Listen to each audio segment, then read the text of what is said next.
If you're flexible, I think you have to remind yourself, if you can stay flexible, you can take on this lifestyle as we're going to get attacked by ducks. I'm gonna get attacked by this duck.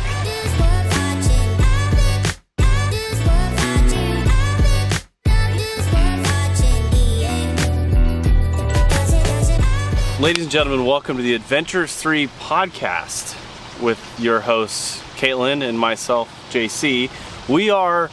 If you're not watching this on YouTube, you need to go head over to our YouTube channel and make sure you subscribe and like and hit the little bell notification, because it lets you know that we release a video every single Sunday, Wednesday, and a podcast every Friday. And this particular podcast is joined by a herd of ducks. I don't know if ducks are called herds. Flock, maybe? Maybe a flock, but we are in Indio, California. We just left San Diego, which was exciting. We've had 1 week of camping slash like hotel staying, and this is our first week like completely RV-less. Yes, to say the least.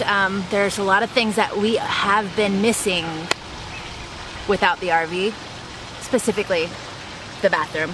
Well, the bathroom, the shower, running water, power. I mean, our previous RV was completely set up to go off-grid. We were able to go off-grid for 2, 3, 4 weeks at a time without needing any supplies. We were completely set up, and now we are completely reliant upon like public restrooms. Yesterday I had a spicy burrito and had to venture into downtown San Diego to their public restrooms, which I don't recommend. It was a nightmare. Probably because you're waiting in line behind like the homeless population. Yeah, there was of San Diego. There was like a herd of homeless people, which I felt bad for them. It just, we were homeless. We've been camping in a tent, and I take care of the public restrooms better than they do, which is next to their house, which is, you know, a bit frustrating. But we're doing this pond side, so if you hear the flock of ducks or you hear some water running, well, it's not our RV bathroom because we are RV-less.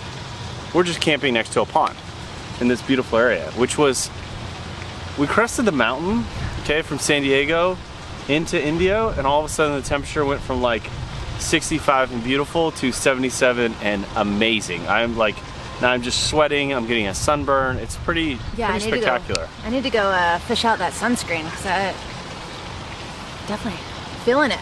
Yes, so this week has been quite a roller coaster ride. Katelyn and I, at one point in time, we loved hotel camping, and then we loved regular camping, and then we realized that RV-less is just way more challenging. And of all the reasons, like yesterday we were down in, Pacific Beach, which was absolutely incredible. Chase decided to wreck a scooter like 3 or 4 times. I and Chase almost got taken out by an electric bike. It was pretty spectacular. The beach was amazing, the views were awesome, the whole day was amazing. And Katelyn looked at the clock and was like, it's 4:30. If we don't get back in a matter of 10 minutes, we're not gonna be able to cook dinner or eat outside because it's gonna be, well, dark. And I realized that was a very small thing that I underestimated, that we were kind of reliant on the sunshine to stay somewhat efficient. Which we resolved the problem by simply buying $9 pizzas, which were Chase's favorite. There's definitely ways around this style of life, and that we are learning to navigate through, but there's a void in our system right now. We're not where we want to be, and right now we're facing those decisions. Like, we got to figure everything out, right? Like, we're out of our routine. Like when Katelyn and I were traveling across the United States and down the Pacific Coast Highway and having these adventures, like when we moved from campsite to campsite, we had a routine, we had a system. Now it's like, put all your crap in the back of the truck and then just let it vomit out in the campsite, and we don't really have the systems in place. And then we're also dependent on weather. Yesterday, or 2 days ago, it was gonna rain, and we're just in a mad dash to put all of our stuff that can't get wet in the tent, which we're not real sure is waterproof. Or in the truck, or wherever it fits. It's just been, there's just been some challenges, and I think there's some decisions to be made. And looking back at like the old footage, not old, it's old to us, but it's new to you, especially these most recent episodes, especially with we discovering the water damage to our RV and the headache, and we were just like hell-bent. We're like, nope, we're continuing this journey. And then the decision to like continue down the Pacific Coast Highway, we'll camp if we have to. I think that was a really good decision. I think it was a really good decision too. I think that it gave us time to reflect on what actually happened, because it happened so fast. And like when you make decisions, like we make it on emotions 90% of the time, unfortunately, because that's just who we are, I think. And it's given us a lot of time to think and reflect on those decisions that we've made. Yeah, which is challenging. You know, looking back, you know, several weeks ago we sold the RV, and that was a tough decision because we were going to be uncomfortable. And I think this lifestyle of traveling full time puts you in certain situations, especially if you don't have millions of dollars in the bank where you can just replace the rig in an instant. Mm-hmm. This lifestyle does have its ups and downs, and a couple weeks ago we were in a down. We were kind of confused, we were frustrated, we were just kind of all over the place. And now I think we're coming out of it. We're hitting warmer weather, we're hitting, you know, better scenery, I hate to say it, better states. Okay, I'm sick and tired of paying $5.50 for regular fuel. Or $6 for eggs. Is that across all the states? It just, man, it's expensive here. It's when you travel full time, you're on a fixed income like we are. Those $6 eggs are kind of important, especially when you got a 5-year-old who can eat, you know, 37 eggs in a matter of 8 days. You know, and fuel costs, like fuel in Georgia is, you know, $2.89, where in California it's $5.50. That adds up, especially when you're adding those miles. And at least our experience on the East Coast and the Southeast, the stops are near each other. I mean, just today, I mean, we traveled almost 200 miles, and it probably cost us $50 in fuel. And that's just the way it goes. Where, you know, when you're in the Southeast and you're in some of those other states, food is less expensive, RV parks are less expensive, gas is less expensive, the experiences alone are less expensive, I've come to realize. But as we make our way east, I'm looking forward to some of those less expensive things equating into more adventures. I agree. I think that a lot of it has had to do with like the weather that we've been facing.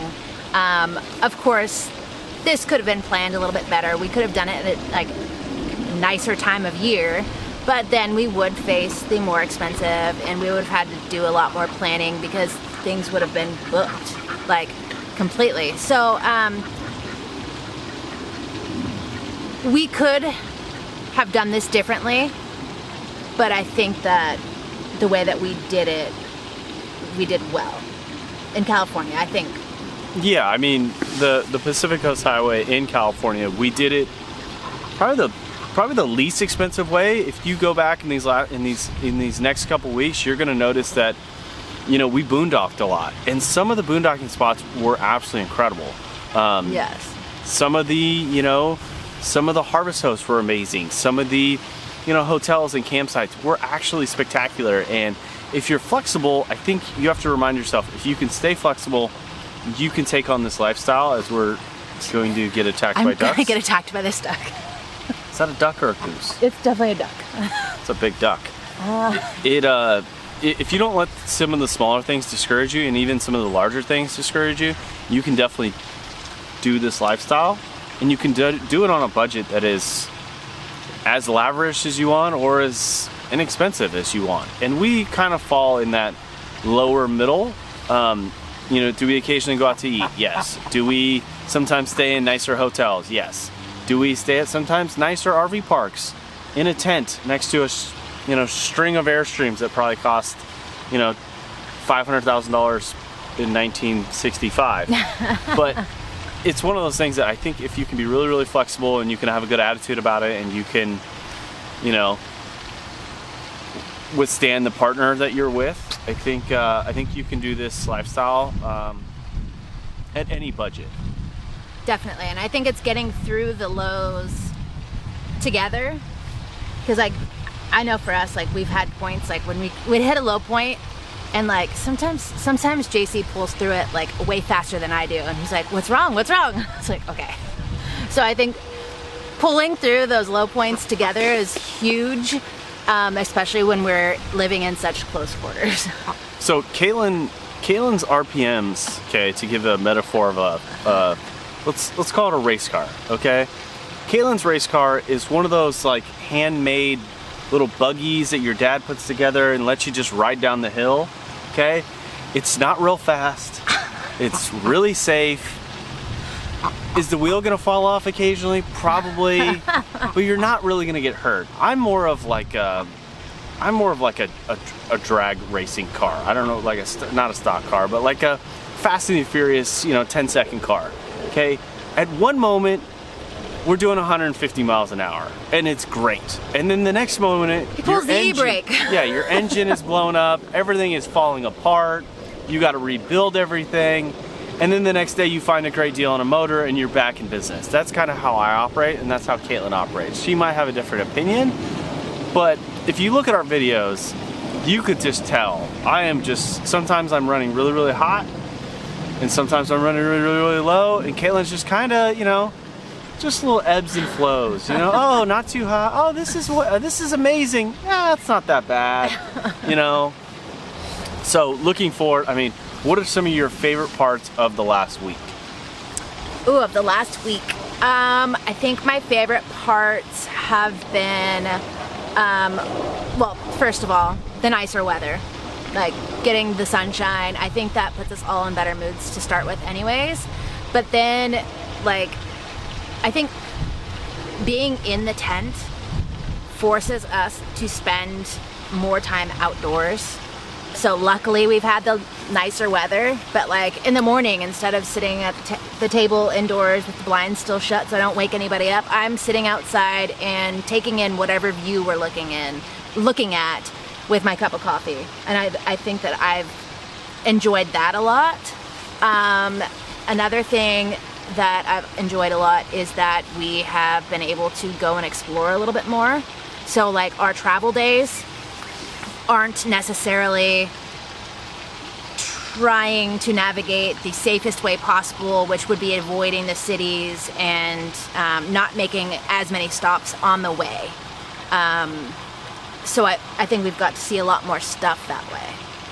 I think my favorite part so far has been specifically, and I never thought I would say this, but Los Angeles. Okay, yeah. From like, and Los Angeles County, but like Malibu, Venice, just some of these cool, Newport Beach, Long Beach area, like there's so many of these cool little like towns that you grow up hearing about and seeing things about and seeing movies being made about. Like that's probably been one of my favorite parts. The tent camping has not. I have hated every single moment of it. I was very frustrated this morning as it took us like an hour and a half to put everything away, and the tent doesn't fit in the bag, and the poles can't go in the bag now, and the air mattress is, it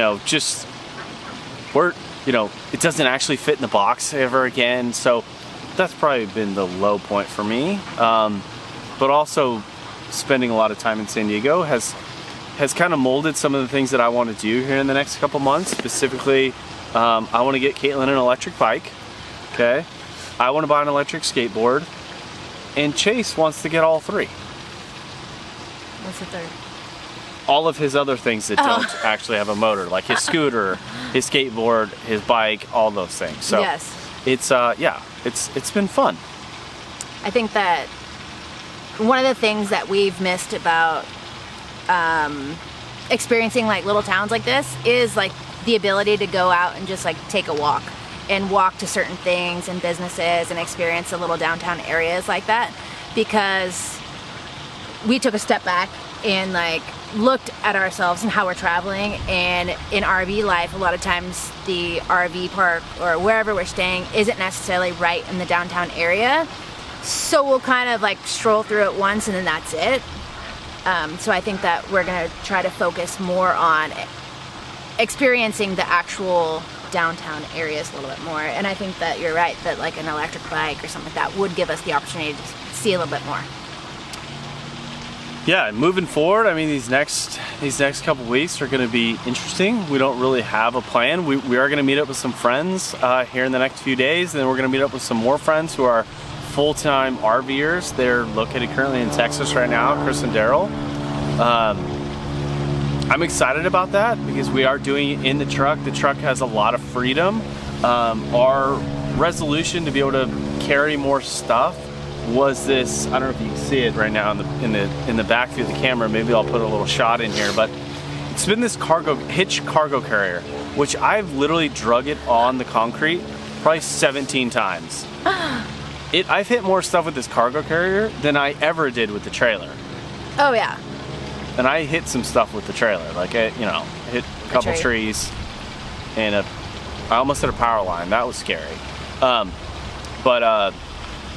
Yeah, it's been the freedom-wise, for the most part, just having the truck has been exciting, and I think the next couple weeks is going to be, it'll be different. It'll be definitely different on how we travel. Yeah. And the destination's got to have good weather. If it doesn't have good weather, we're hotel camping. No, we're just gonna keep driving. Like I don't even want to. No, I need sunshine. Sunshine from now on. We might have a little PTSD from the Pacific Coast Highway trip because we were just hammered with rain. Like I never thought my rain jacket would get so much use. It's almost worn out from so much rain. And I mean, that's coming from like, we traveled in rainy season in Bali and we got more rain in the Pacific Coast Highway, I feel like. The times that we've been outside the country, we don't always choose the best time to go because it's less expensive to go during those times. Less crowded, it's just easier to find lodging. Definitely. So, Katelyn, what is your tip? What is your advice for anyone that wants to get into full-time traveling? Is it hotel camping? Is it Airbnb? Ooh. Is it RV? Or is it just go to Walmart, pick up the cheapest tent possible, throw it in the back of your pickup, and just go? So for me, the tip that I give, like if you're kind of new to traveling in general, I suggest booking a few different types of trips because you really don't understand what it takes to travel in each situation and what you're gonna miss from the like sticks and bricks from your actual home until you're put in that situation. Like the things that I miss, like hotel camping is completely different from what I miss RV camping. And I think you have to learn more about yourself through each way of travel in order to fully commit to one style, because it's really like once you make that commitment, like you'll understand like what you're giving up and what you're sacrificing in return for the greatness that you're gonna get from that style of travel. See, and the thing about it is, a lot of people think like once you make a decision, you can't turn around and change that decision. Most of the decisions we've made, oftentimes we make a couple bad decisions and then we realize that we're not actually those people. Okay, like driving from RV park to RV park sounds really great, but it all kind of looks the same. They all have the same amenities. It's like driving from trailer park to trailer park. I grew up in trailer parks. They're all the same. They've got a clubhouse, they've got a pool, they've got a play structure, and they've got a grassy area for your dog to take a crap. Well, and then sometimes you even see the same people. Like if you're traveling along the same like path, like you meet up with the same people multiple times, and you're like, oh hey. And so we've done several, like we've done, very intensive boondocking where we've been off the grid for many weeks. And that was super fun. But it can get tough, especially when you're staring at your black tank and you're going, oh, this puppy's full. We got to find a Love's gas station to dump this thing. You're scared to drive down the road because it's going to wobble out. Yeah, you don't want to, you don't want to get out of control or have too much weight. And so there's many different avenues. For me, I think one of my favorite ways to travel is definitely a mixture of RV park and boondocking, there are certain points in time where I just want to park on a level piece of ground and not have to worry about, finding and hunting for the next boondocking spot. But I also think, how fast do you want to travel? Do you have 6 weeks? Do you have 6 days? Do you have 6 months? Do you have 6 years? How long are you going to be able to do this? And are you going to be able to, are you going to be able to afford to do it? Are you going to be those types of people who save up a year's worth of income and hit the road for the next year? Or are you going to work from the road? Like today, we cruised in. We were told there's power at the campsite. Come to find out, the beautiful pond that backs up to the campsite has rotted away all the wires, and we're not going to have power. So are you set up for those hiccups? Luckily enough, we have a solar generator. We have a gas generator. We have a little Blue Yeti, lithium-ion batteries that can power our life. So we can hook up Starlink so we can upload this podcast. Yeah. Are you going to work remotely? Are you going to start a business? There's a lot of things and a lot of ways to accomplish traveling full time. And the last year, Katelyn was pulling up her phone as we drove into India, showing us memories of, Bali, Indonesia, and Thailand, and certain ways that we traveled. And, a year and a half ago, we did hotel camping and Airbnbs, and that was super fun. And, understanding your expectations and understanding that even if you do make a solid, hard decision and you buy an RV that leaks water, it's not that big of a deal if things change. It's not going to ruin you financially. If you've got to go get a job, it's not the end of the world. You got to be very, very, very, very flexible. Very flexible. You have to plan to not plan as much, in a sense, or plan to stray from your plan, I guess. Well, it's, you're going to hit bad weather. You're going to have a flat tire. You're going to find a hole in the rear of your trailer. Things are going to creak. They're going to break. You're going to, your water city connect isn't going to work anymore. These are all things that you just kind of have to roll with the punches and be flexible and kind of be set in your values. And really, my biggest advice is just, you got to jump in. You got to go all in. You just have to do it, because this life is so short, and you don't know what tomorrow is going to present. And the only thing that you can control is today, and make great decisions today. And if it's a bad decision tomorrow, well, deal with it then. You just got to deal with it, and it's not going to be the end of the world. So I don't know, what else are we going to talk about today in this beautiful podcast, which I don't know if anyone can actually hear. Do you regret making the rash decision to sell the RV? Well, first buying that RV, and then second selling it. Looking back, we wanted to continue to travel full time, and when we got back from Southeast Asia, we were hit with some hiccups that cost us months of time of sitting on the sideline, and I don't want to say mooching, but mooching off people's couches essentially, because we had rented out all our properties. We didn't have a house to come back to, because our intention was to buy an RV and start traveling in the United States. I think when the opportunity presented itself, we jumped on it, because RVs were so challenging to buy when we were in the market to buy them, that I think we allowed ourselves to be kind of overwhelmed with getting back on the road, and we made a bad decision. So I think looking back, if I could do it all over again,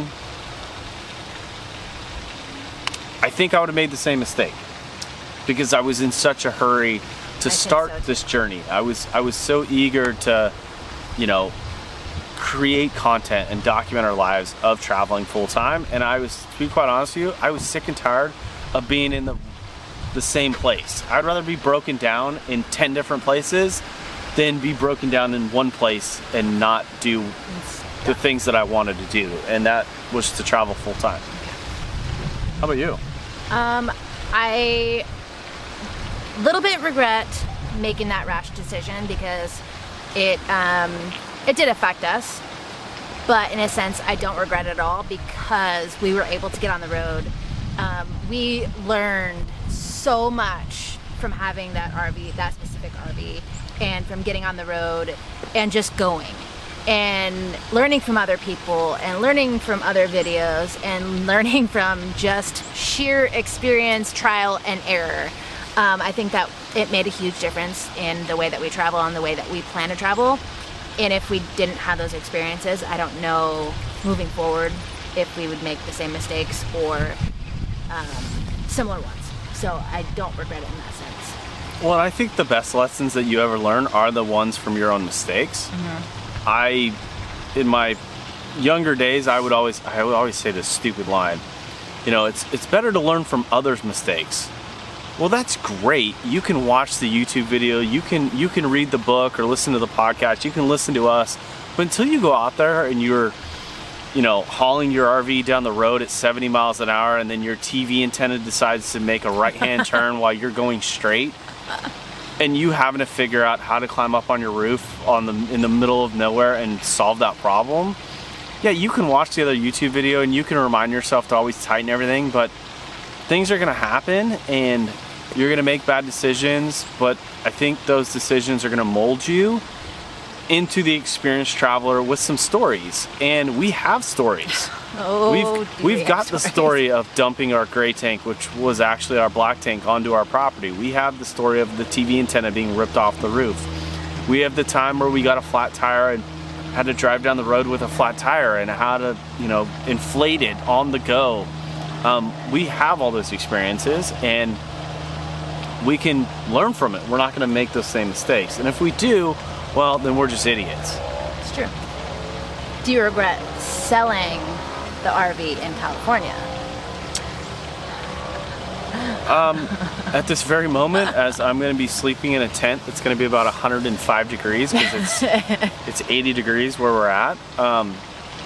No, because I think we needed to end that chapter of our life, and I think it was a great opportunity to pass off the RV to someone that was eager to repair it, but also use it in a different purpose. And it was solving one of their problems while solving our problem, which has created a whole other problem. But of which RV do we want to pick? Do we even want to be in an RV? Do we want to leave the country again? Or do we want to, hotel camp? Or do we want to go to REI and spend $8,000 in fancier tent camping gear?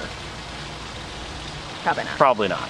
But it's, I think it was a good decision at that moment because I think it's going to push us in a direction and we're going to have to make decisions a little faster. I agree. Which I don't recommend. Don't do that. Don't do what we do, okay? Don't do the Fast and Furious, okay? Get in your soapbox and cruise down the road at even keel. Don't go JC 150 miles an hour.